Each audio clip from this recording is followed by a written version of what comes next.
Buenas tardes. El tema que nosotros escogimos fue el número 13, que habla sobre la agricultura en el siglo XX. Mi grupo está conformado por Diego Alejandro Guavita Castrillón y Simón Alejandro Gualtero Camargo. Primero que todo, debemos hablar sobre las relaciones de propiedad y de trabajo. Estas se dieron en Colombia, pero realmente estas no han sido fáciles. Estas, por lo contrario, han sido muy lentas, poco eficaces. Y si hablamos de la época de la colonia, em, como se puede evidenciar actualmente, todas las tierras y como todo el poder, por así decirlo, se le otorgaba como a las personas de las élites, como los militares, políticos, prestamistas, todo lo relacionado así como con las élites. También debido a todos estos derechos de propiedad, estos realmente no se veían realmente válidos, y para proteger esto del Estado realmente no se podía dar, por lo que empezó el conflicto agrario. En esta gráfica que podemos evidenciar, vemos la concentración de los baldíos otorgados a través del tiempo. Aquí se utiliza el índice Gini. Este índice mide la relación de desigualdad de ingresos en, en un determinado territorio o población. Casi siempre se hace es por país. Aquí se ve es en términos de Colombia.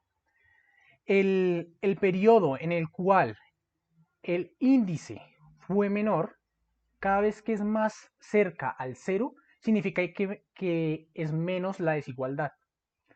Y este periodo fue de 1901 a 1917, que fue un Gini de 0.65. En la gráfica se puede evidenciar como el que tiene, el que es un poco ancho y tiene un puntico.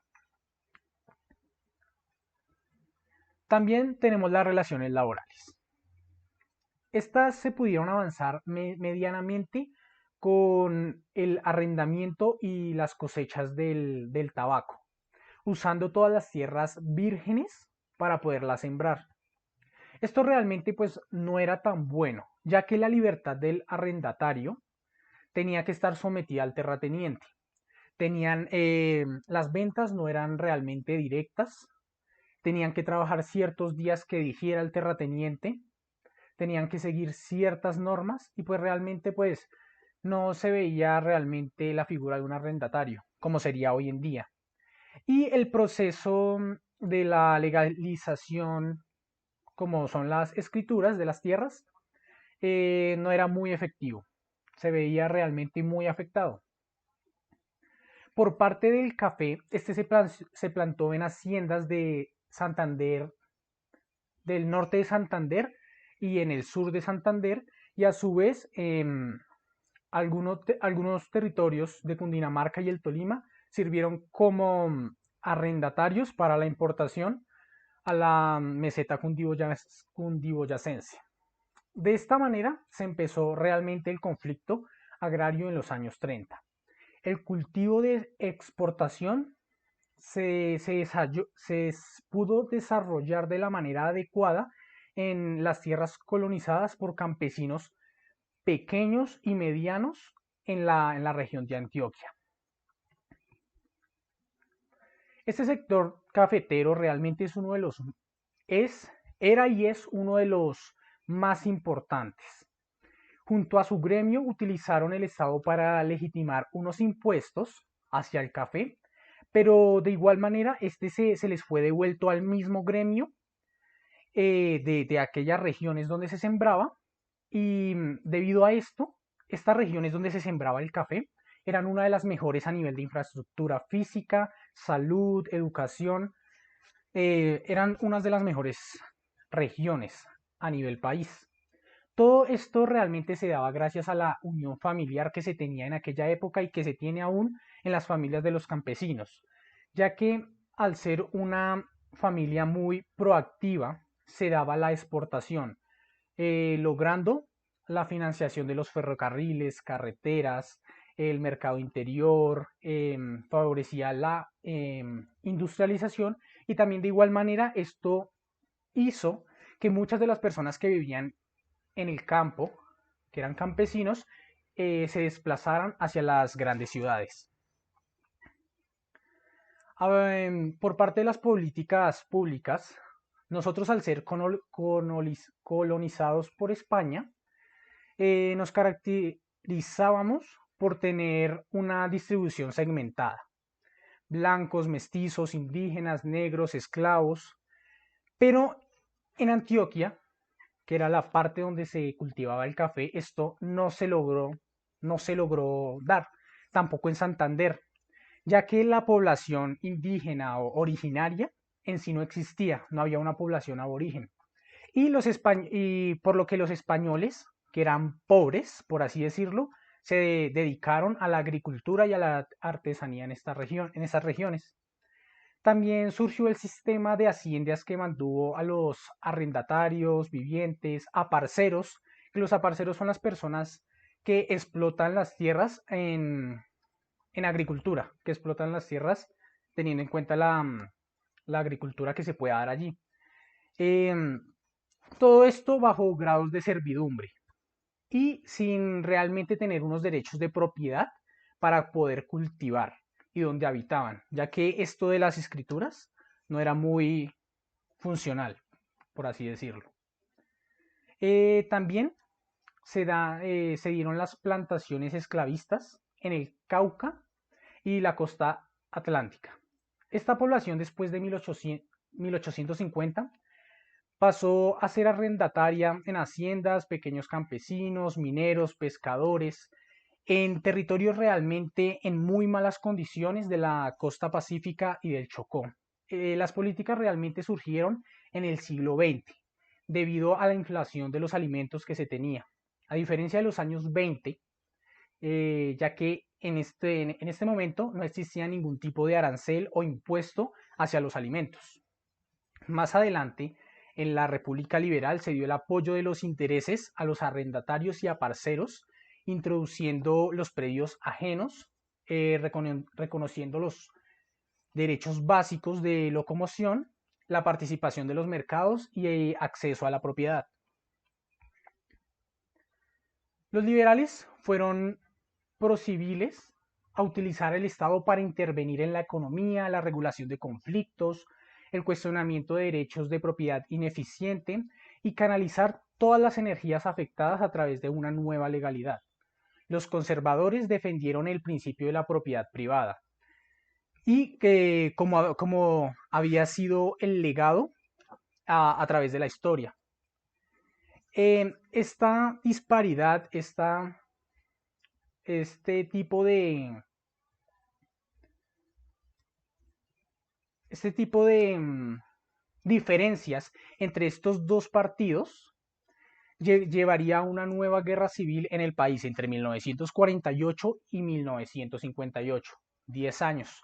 Durante la Segunda República Conservadora, de 1946 a 1957, el proteccionismo se extendió en la agricultura y la ganadería, que obtuvieron los aranceles muy altos y con unas prohibiciones de importación muy difíciles de realmente lograr para poder dar esta importación.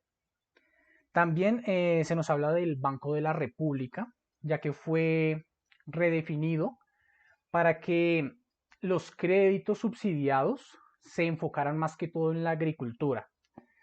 Y como se mencionó anteriormente, los ganaderos aquí eran una influencia demasiado grande y desprendían gran influencia a nivel político. Los temas de las políticas públicas que permanecieron durante el siglo tuvieron que ver con el intervencionismo y el proteccionismo, por todo lo que había sucedido antes. Sobre todo esto que ya había reinado, se estableció, se mantenía la inestabilidad en la economía en el Estado, se dio la ruptura del Estado de Derecho, se dieron grandes hazañas, ocasiones como el asesinato de dirigentes liberales, cierre del Congreso, golpe militar, el Frente Nacional, entre otras más. Hablando sobre la Segunda República Conservadora, ese tuvo un modelo económico basado en tres bases fundamentales. El primero eran los altos aranceles para la industria y la agricultura. El segundo era el intervencionismo del Estado en las inversiones de las empresas públicas. Y el tercero, el Banco Central fomentó el mercado de capitales. Ellos podían acelerar y lograron acelerar de una manera muy eficiente, muy rápida, pero debido al tiempo, esto se empezó a frenar la competencia y realmente los salarios y la innovación que se tenían no estaba ascendiendo y comenzó a tener muchos obstáculos. Mientras los industriales, las empresas debían pagar los impuestos y la población debía pagar todos los aranceles, impuestos de compras, ventas, todo esto, los propietarios de las tierras tenían que pagar muy escasos impuestos a la nación, por lo que se podría decir que evadían los tributos prediales. Se podría también decir que la agricultura menos protegida fue la que en menor tiempo tuvo mayor proyección, mayores salarios, un mejor crecimiento, rendimiento económico, social, político. Ya para finalizar, también podemos tener en cuenta los años 90, ya que se dio el modelo corporativo conservador. Este fue debilitado realmente por algunas causas importantes. La primera, se destruyeron las prohibiciones y monopolios de importación. La segunda, se introdujeron aranceles que podrían variar a los bienes agrícolas, pero estos realmente eran muy altos para lo que costaba en sí todo el proceso de la siembra, la agricultura, salarios. La tercera, se recurrió a las importaciones cuando había faltantes de alimentos en el mercado nacional, lo que realmente incrementa la pérdida del producto nacional. También se limitó el crédito subsidiado, que esto era muy importante para todas estas regiones.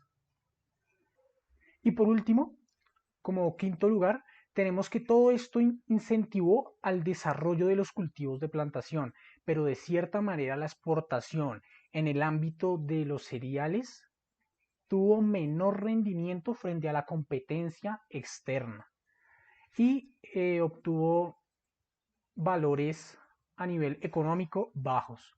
Muchas gracias.